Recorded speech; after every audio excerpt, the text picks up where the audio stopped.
Et comme j'ai eu à le dire au directeur général et à chaque fois à tous nos différents partenaires, si nous connaissons cette situation aujourd'hui, c'est parce que l'agriculture n'a pas été placée à la place qui lui revient, c'est-à-dire le moteur de développement, créateur d'emplois pour les jeunes, parce que nous avons une population jeune. La situation est difficile aujourd'hui, je le sais et je le reconnais comme tout le monde d'ailleurs, mais nous ne pouvons pas désespérer. Parce que beaucoup de jeunes qui ont pris les armes aujourd'hui ont compris qu'ils veulent retourner à l'agriculture. Donc nous aurons de la main-d'œuvre, non seulement pour travailler, pour nourrir les autres, mais pour se nourrir eux-mêmes et créer de l'emploi pour eux. Donc ça, c'est déjà un très bon départ pour relancer notre agriculture.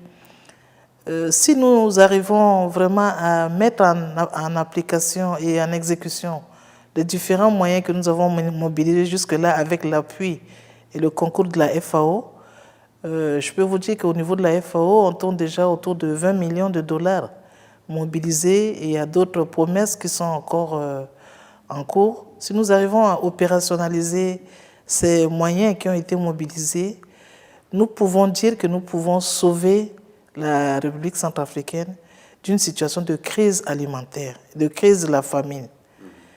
Et pour le faire, nous devions valoriser aussi toutes les chaînes de valeur, parce que ce qui décourage, c'est vrai, il y a l'insécurité, mais les paysans sont découragés aussi de retourner à la terre parce qu'ils produisent et il n'y a pas le marché. Donc on est dans une situation où le niveau de paupérisation de notre population rurale était déjà assez élevé. Donc nous allons appuyer à travers l'urgence humanitaire, engager aussi une action pour la résilience, pour permettre de préparer le passage aux actions de développement en plaçant l'agriculture au centre des activités, non seulement pour créer l'emploi, mais pour ramener la cohésion et la paix en République centrafricaine. Donc je suis venu remercier le directeur général et prendre langue avec lui aussi sur les nouvelles stratégies que nous devons mettre en place, y compris une stratégie de communication. Nous devons communiquer suffisamment sur la situation de la République centrafricaine et dire les choses telles quelles. Parce que parfois, on met un peu trop d'huile sur le feu et cela peut amener une certaine situation de désaccord ou bien peut aussi compliquer la situation sécuritaire sur le terrain. Nous avons aujourd'hui des problèmes de sécurité.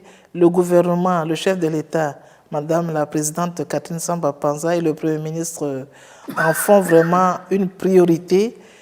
Pratiquement 2 à 3 fois par jour, ils ont des rencontres avec les différentes forces qui sont actuellement en République centrafricaine. Et d'ailleurs, la présidente a lancé un appel pour qu'on renforce le nombre de ces forces qui sont là actuellement en République centrafricaine. Donc la sécurité est au centre des préoccupations et avec la sécurité, nous autres, nous pensons que nous pouvons derrière valablement mener des actions pour relancer l'agriculture, éviter la crise de la famine et améliorer les conditions de vie, non seulement de la population rurale, mais de nos jeunes et des femmes qui sont en République centrafricaine. Au-delà de ces échanges qu'on a eus avec le directeur général, j'ai posé aussi une question qui est un peu spécifique dans le cadre de la FAO, c'est la coopération sud-sud avec le Brésil.